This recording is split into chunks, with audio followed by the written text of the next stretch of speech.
வேலூர் மாவட்டம் முழுவதும் நடைபெற்ற கள்ளச்சாராய வேட்டையில் 3800 லிட்டர் கள்ளச்சாராய ஊழல்கள் அழிக்கப்பட்டது.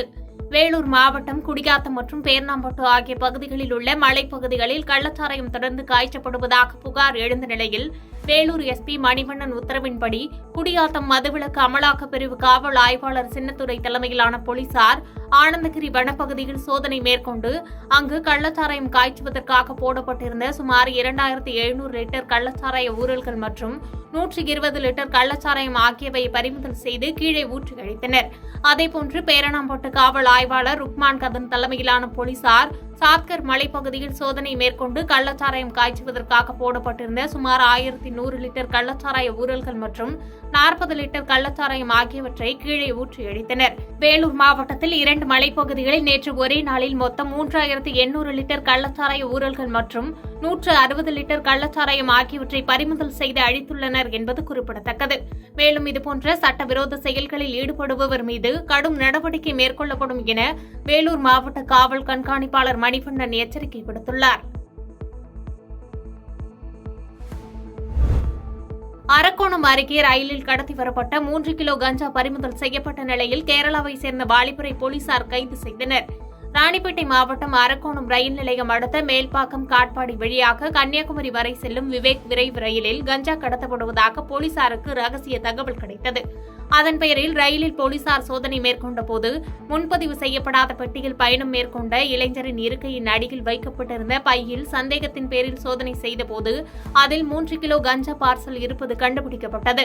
அதனைத் தொடர்ந்து 3 கிலோ கஞ்சாவை பறிமுதல் செய்த போலீசார் அதை கடத்திய குற்றத்திற்காக அந்த இளைஞரை கைது செய்து விசாரணை மேற்கொண்டனர். அதில் அந்த இளைஞர் கேரள மாநிலம் பரவூர் சுனாமி குடியிருப்பு பகுதியைச் சேர்ந்த ராகுல் என தெரியவந்தது.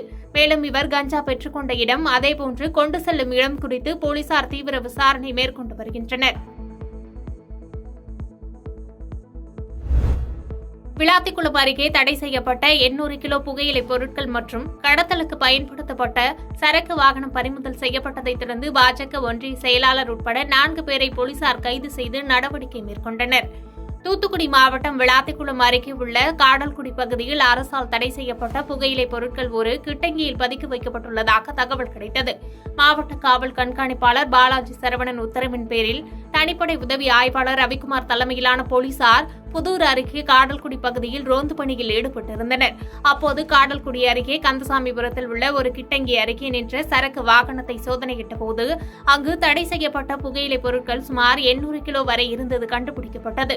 இதனையடுத்து போலீசார் புகையிலை பொருட்கள் கடத்தலுக்கு பயன்படுத்தப்பட்ட சரக்கு வாகனம் ஆகியவற்றை பறிமுதல் செய்து கிட்டங்கி உரிமையாளர் அதே கிராமத்தை சேர்ந்த பழனி முருகன், தென்காசி மாவட்டம் ஆலங்குளத்தை சேர்ந்த மோகன்தாஸ், கேரளாவை சேர்ந்த முகமது ஷபில் மற்றும் ஹபீப் உள்ளிட்ட 4 பேரை கைது செய்து விளாத்திக்குளம் காவல் நிலையத்தில் ஒப்படைத்தனர். கைது செய்யப்பட்ட பழனி முருகன் புதூர் ஒன்றிய பாஜக செயலாளராக உள்ளார் என்பது குறிப்பிடத்தக்கது.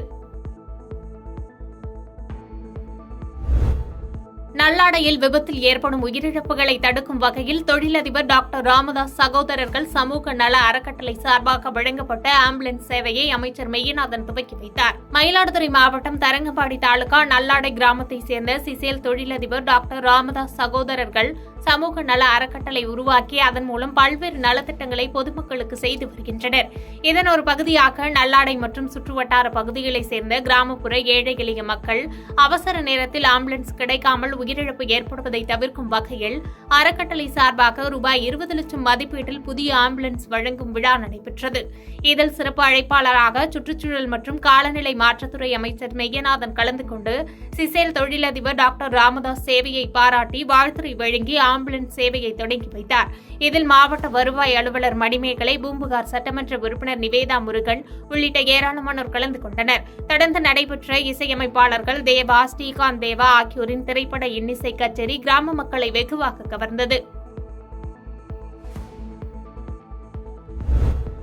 பாரதிய ஜனதா கட்சி ஆட்சிக்கு வந்துள்ளதால் இனி 5 ஆண்டுகள் ஈடி ரைடுகள் தொடரும் என்று திருச்சியில் MP துரை வைகோ பேட்டியளித்துள்ளார். திருச்சியில் பல்வேறு கட்சி நிகழ்ச்சிகளில் கலந்து கொள்வதற்காக சென்னையிலிருந்து நேற்று மாலை திருச்சி விமான நிலையத்திற்கு வருகை தந்த திருச்சிராப்பள்ளி நாடாளுமன்ற உறுப்பினர் துரை வைகோ செய்தியாளர்களை சந்தித்தார். அப்போது பேசிய அவர், நீட் தேர்வில் தரப்படும் கிரேஸ் மார்க் என்பது தவறானது. நீட் தேர்வு தகுதியின் அடிப்படையில் கிடையாது என்பது இதன் மூலம் நிரூபணமாகியுள்ளது. இந்தியாவிலிருந்து நீட் தவிர்க்கப்பட வேண்டிய ஒன்று. நீட் வேண்டுமா வேண்டாமா என்பதை முடிவெடுக்கும் உரிமை மாநில அரசிற்கு தரப்பட வேண்டும். நீட் தேர்வு தமிழ்நாட்டில் இருந்து நீக்கப்பட வேண்டும் என்பது எனது கருத்து என்று தெரிவித்தார். எடப்பாடி பழனிசாமியை பொறுத்தவரை அவர் அதிமுக தலைவராக இருக்கிறார் என்பதை காண்பிப்பதற்காகவே காவிரி பிரச்சினை குறித்து பேசி வருகிறார் என்று குற்றம் சாட்டிய துரை வைகோ, காவிரி பிரச்சினையை பொறுத்தவரை தமிழக முதலமைச்சரும் திமுக நாடாளுமன்ற உறுப்பினர்களும் சட்ட ரீதியான நடவடிக்கை எடுத்துள்ளனர் என்று கருத்து தெரிவித்தார். அப்பப்போ இருக்கிறாங்க காமிக்கிறதுக்காண்டி சொல்றாரு. அவங்க ஆட்சியில் இருக்கும்போது என்ன பண்ணாங்க? அவங்க 10 வருஷம் கிட்டத்தட்ட இருந்தாங்க. என்ன பண்ணாங்க அவங்க? அதனால தொடர்ந்து காவிரியை பொறுத்த வரைக்கும் நம்முடைய தமிழக முதல்வராக இருக்கட்டும், திராவிட முன்னேற்ற கழகத்தை சார்ந்த நாடாளுமன்ற உறுப்பினர்கள் தொடர்ந்து நாங்கள் குரல் கொடுத்துட்டு சட்ட ரீதியாக அதுக்குள்ள நடவடிக்கை எடுத்திருக்கிறாங்க.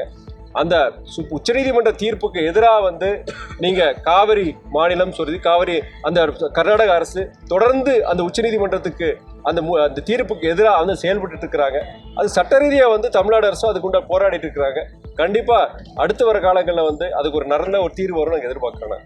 பாதகம் செய்பவரை கண்டால் நாம் பயங்கொள்ளலாகாது பாப்பா. மோதி மிதித்து விடு பாப்பா, அவர் முகத்தில் உமிழ்ந்து விடு பாப்பா. அண்மை செய்திகளை உடனுக்குடன் தெரிந்து கொள்ள இணைந்திருங்கள் இயம்நாடு தொலைக்காட்சியுடன்.